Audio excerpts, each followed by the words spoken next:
It's official. Colorado is once again a Big 12 team. And the Pac-12, it no longer exists. This is Locked On Baylor. You are Locked On Baylor, your daily podcast on the Baylor Bears, part of the Locked On Podcast Network, your team every day. Happy Friday, everybody. Welcome into Locked On Baylor. I'm Drake Toll from Sports Illustrated. It's Inside the Bears. Thank you for making Locked On Baylor your first listen every single day. Colorado is officially going to the Big 12. Sound familiar? I said it 3 months ago on this show. I opened the show with that, and it seemed clickbaity at the time, but there were murmurs that Deion Sanders, that the flash of the Colorado program, belonged in the Big 12 and would soon be in the league. Called my shot, got my shot, as did a lot of other people. You could see it coming from a mile away. There was no way the Pac-12 could sustain. Today's show, Colorado in the Big 12. What's next for the Big 12? Who's coming next? And what does this mean for your Baylor Bears? Point number one, Colorado open arms, baby. There was a thought. It's like, dude, they left the Big 12 in a place over 10 years ago where the entire league could have fallen apart because of teams like Colorado leaving this conference. They thought the Pac-12 was better. And then a little prodigal son action. After the Pac-12 a couple years ago, it was like, we'd never take Baylor. They're too religious. I don't know why they sound like that, but they do. And now Colorado is the one who's coming back to the Big 12, begging for a spot in. And, of course, if you're the Big 12, you got to say yes. It's obvious you say yes. Now, if Colorado didn't have Deion Sanders, this might be a different story. It truly might be. We can get into that a little bit as well. But there are very few scenarios that Colorado could have slapped the Big 12 in the face and said, we're leaving you, and then come back to the Big 12 as a bit of a hero. That's what it feels like right now. It feels like Colorado is being lauded, praised across this conference. And I think a big reason why, two of them. One, last couple of weeks, what have we been talking about? Maybe Gonzaga, maybe UConn. Neither of those are flashy. They won a national championship in basketball. Look, Baylor did too. It's the flag I've got behind me back here. It's awesome. It's huge. But the moneymaker in the Big 12, the moneymaker in the SEC and the Big 10, the reason there's such power conferences is football. Gonzaga, no football. UConn, pretty much the same amount of football as Gonzaga. You wouldn't turn a lot of heads when you bring that into the Big 12. When you bring in Colorado, a team that's got a national championship, a team that's got Deion Sanders, that has one of the bigger brands now from the offseason at least, in the ESPN football promo, the whole it's almost back. 3 shots of Deion Sanders in Colorado because it's what people want to see. You brought that into the Big 12. You brought big marketing. You brought a splash into the Big 12. I don't get it, man. I don't get from the Pac-12 standpoint how that's just stupidity. So if you're Tony Altimore, right? If you're that level of person or that person on Twitter, and you've been talking about for months, years, how all these Big 12 people think the Big 12 is really good. A Pac-12 is going to be in better shape than the Big 12. How? Why did you think that? Why were you the third-class person on the Titanic who was like, I don't have to get into the lifeboat. It's not going to sink. It's unsinkable, didn't you know? And then there's George Kliavkoff, who is the commissioner of the Pac-12, who's the captain of the Titanic, who, as the ship is actively sinking, it is nosediving into the abyss of the ocean. And his response is, the more we sink, better it is. Why did anybody buy into that?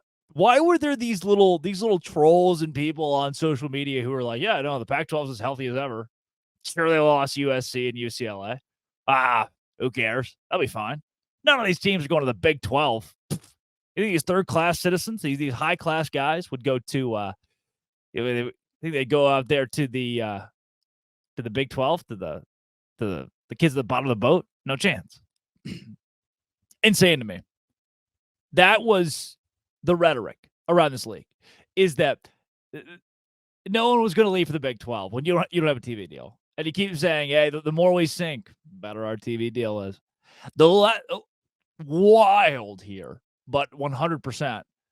The less money we're worth, the worse we look, the better shot we have at a TV deal.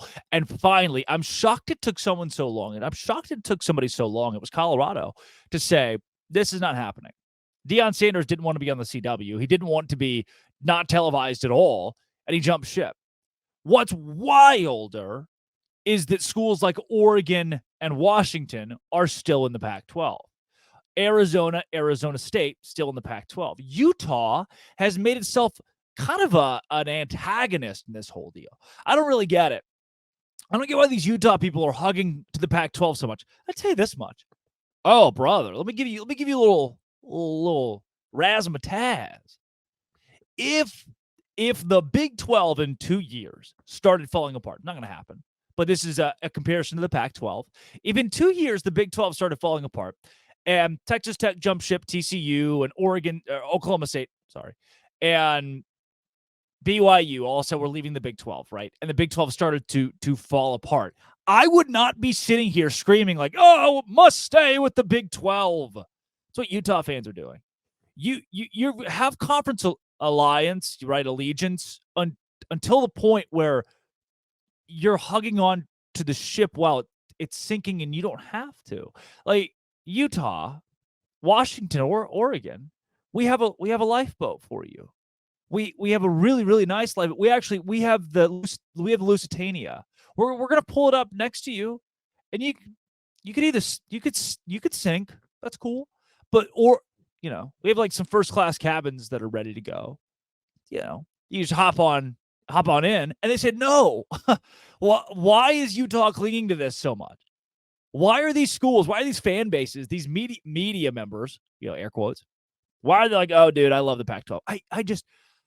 I also, and here's part of that, right? If Baylor is where Utah is, this is all flipped. It's the Big 12. 2 years ago, this wasn't must stay in the Big 12. We were looking for Baylor to go to the SEC or the Pac-12. With the ship sinking, leave. Obviously. Now, the crazy thing to me about this whole deal is all of that taken into account, like, it is obvious that the Pac-12 is not going to exist. And a lot of people I have all these journalists that I see on Twitter like, "I am saddened to know that the Pac-12 will no longer exist." I do not gloat that I couldn't give a crap less either way.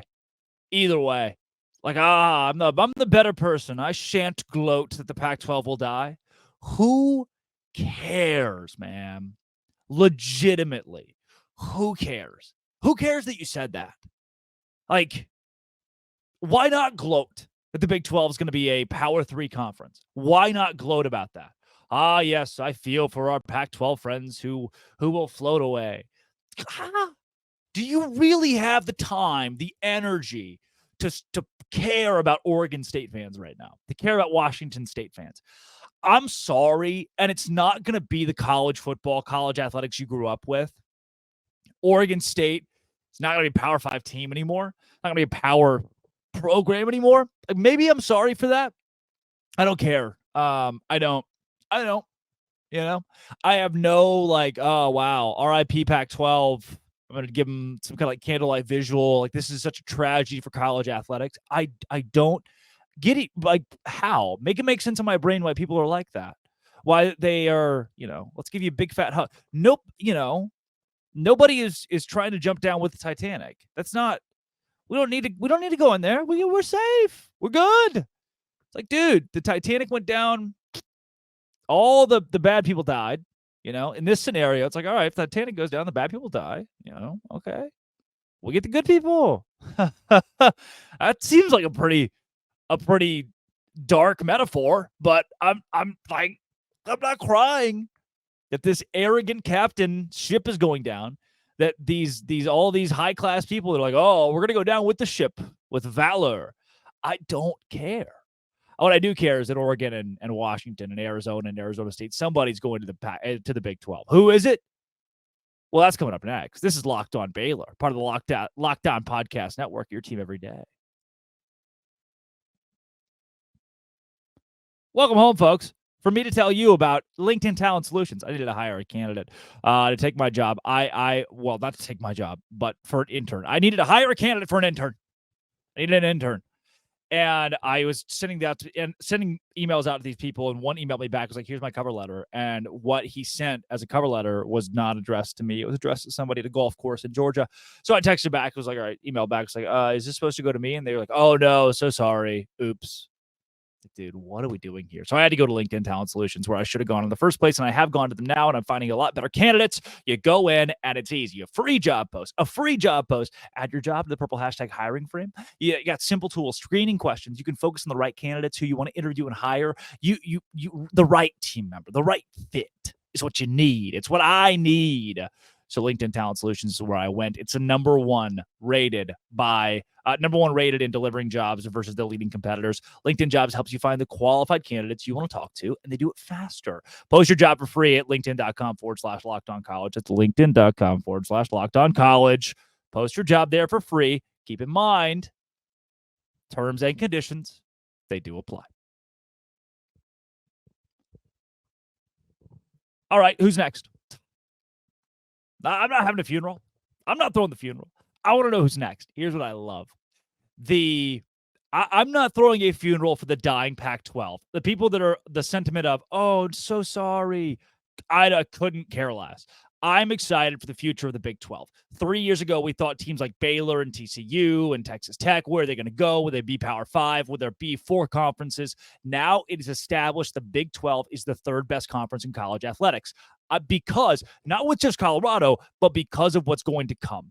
The Big Ten is not holding out for Washington and Oregon. They've made that clear at their media days. They are not holding out for Washington and Oregon. If you are a Washington fan and Oregon fan, you can keep dying with the Titanic. You can keep holding on to the Titanic. You've got one lifeboat that's full. You have one lifeboat that has multiple spots, and they're both really good lifeboats.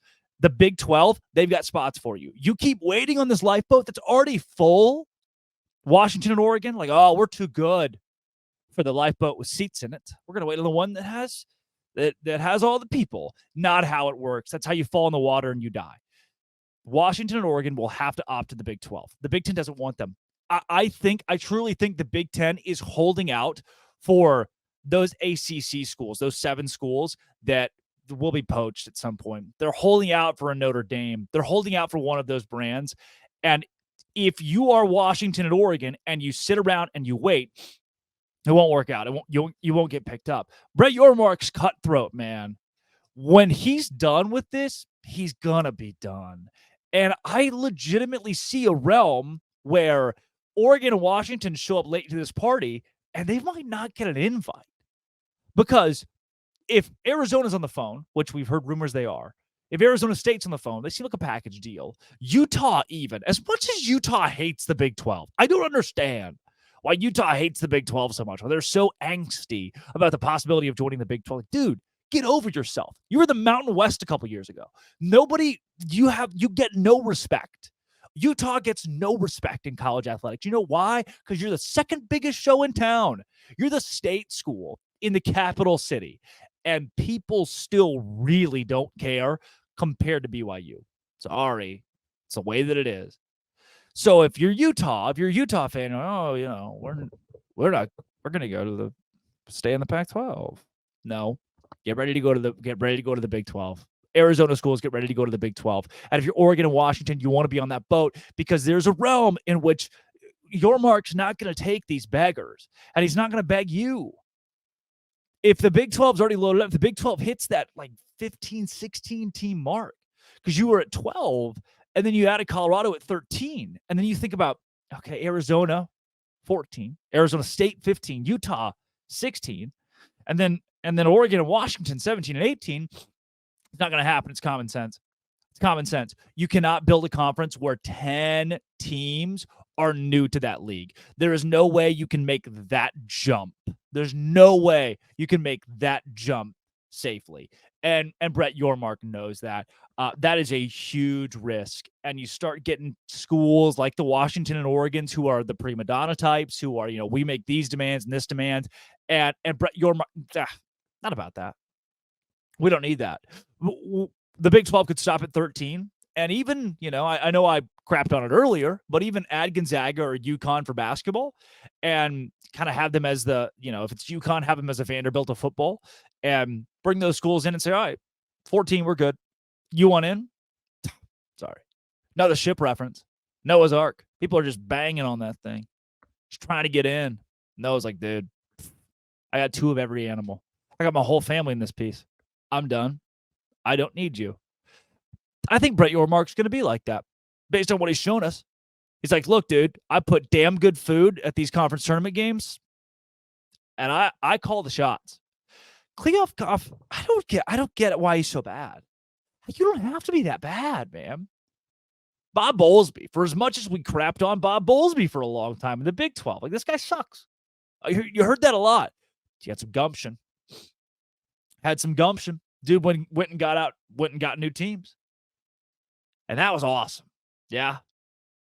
Just kind of proves that Kliavkoff's a really bad commissioner. And nobody really does anything about it. He's going to allow Washington and Oregon to jump ship. The only thing that he can do at this point is sign a really big TV deal, which won't happen, especially without Colorado and Deion Sanders. That won't happen. The only other thing he could do is bring on San Diego State and Fresno State.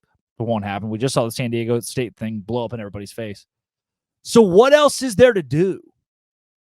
What's the best case scenario right now for the Pac-12? Maybe Brett Yormark allows Kliavkoff to be deputy commissioner of the Big 12 and takes 6 teams. If you were a Cal fan, if you were a Stanford fan even, right? I get it. They got a huge brand, and I would love Stanford in the Big 12, but they're not on the top of that list. These schools don't want to play with religious schools. They don't do that. And they're going to lose a lot of money because of it. They're going to lose a lot of money. Dude, that like the politics thing gets wrapped up in all of this. And it didn't have to really, be political. You didn't have to be like, oh, we will not play with religious schools. Dude, it's just, we're just doing sports, man, in a conference. And these teams are going to get left behind. If you're an Oregon State fan, I'm sorry. But what's next? It's Washington, it's Oregon, it's Arizona State, it's Utah. It's some conglomerate of those 5 will be in the Big 12 by next week. No reason to stay in the Pac-12. They know that, man. These people have to be smart enough to know there's no reason to stay in the Pac-12. There aren't enough teams that can sustain to stay together. It's just not going to work. It's not. And I said that 3 months ago. I said, look, it's a bad business. That's a bad business right now in the Pac-12. It's not going to work. And it hasn't. And what's going to cut that short? What's changing? It's nothing. What's the best case scenario? Again, Kliavkoff gets to be a deputy commissioner in the Big 12. At this point, like, you should be begging Brett Yormark for that. What does this mean for Baylor? Well, this means that it's a Locked On Baylor podcast, part of the Locked On Podcast Network. It's your team every day.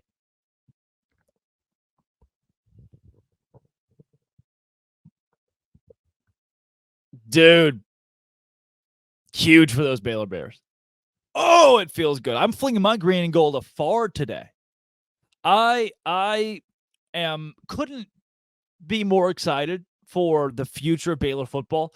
Baylor and Colorado have met a handful of times, 16 times in history. Colorado's won 9 of them. Baylor's won 7, which, by the way, considering 2010 was the last time these two teams met, for Baylor to only be 7-9 against Colorado is pretty good. Pretty good, considering, how bad things were when Baylor and Colorado were squaring off in Big 12 play.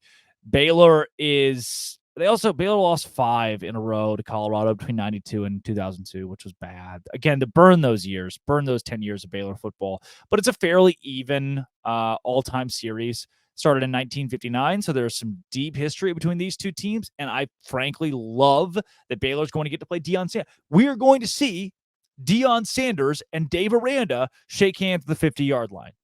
That's awesome. That's pretty darn cool. 2 pretty opposite guys, for sure, but they're going to shake hands at the 50-yard line. And I love that idea. I love the idea that this conference will have characters like Dave Aranda juxtaposed with guys like Deion Sanders. And I love that. And if you're a BYU fan, if you're a Texas Tech fan, a TCU fan, you can resonate with this. Even Houston, as much as I've dogged on those guys, this is just huge to know you're in a really good spot. I mean, honestly, from 3 years ago, where I sat at my table as a member of the Baylor media, it's like, dude, I don't know. And it's kind of who I do feel for a little bit, but still, I feel fairly indifferent. like an Oregon State beat writer who, what kind of money are they going to lose when their team's brand is just down the hole? That would have sucked a lot if Baylor had become irrelevant in college athletics and been out of the Power Five, if the Big 12 had just fallen apart and Baylor was left the wayside. That's my job. That's what I do for a living. That's where I make my money to pay for rent and food and survive.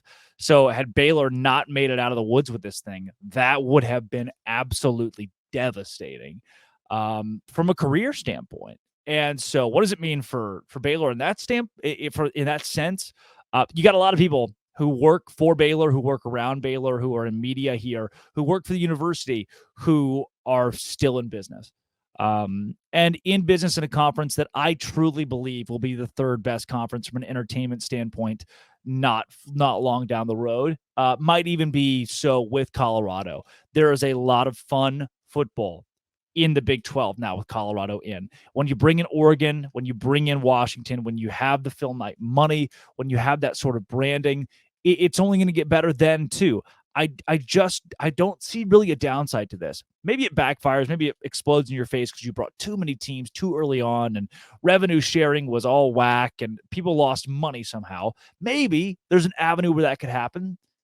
I just don't see it. This seems like a complete good for Baylor and for the conference. Complete good knowing that Baylor for the rest of my lifetime will be in a power conference and a power league. We'll play power football, win or lose. We talked about how Baylor going to the SEC might be 6-6, 7-5, but the branding you get with that, the money you get with that, your every now and then your 9-10 win season is huge. I think in the Big 12, Baylor's got a real shot to get 10 wins most years, a good portion of years, be a powerhouse in this league, and it still be a respected league.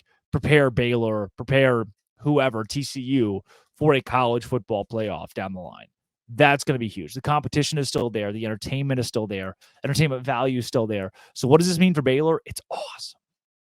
It's really awesome that Colorado's coming back. And I wish I could hate them still for leaving this league. I wish I could hate them, resent them for being terrible to us, but I can't, I'm happy.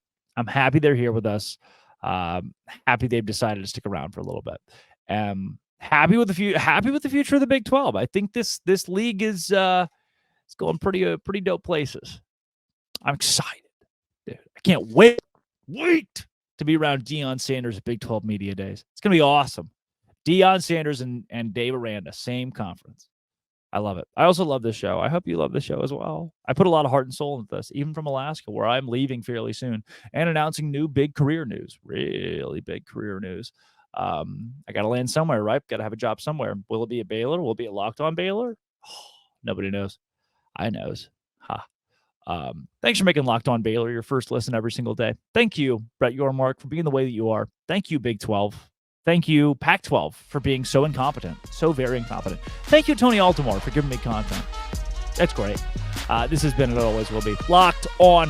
Thank you for making it your first listen every single day. Baylor.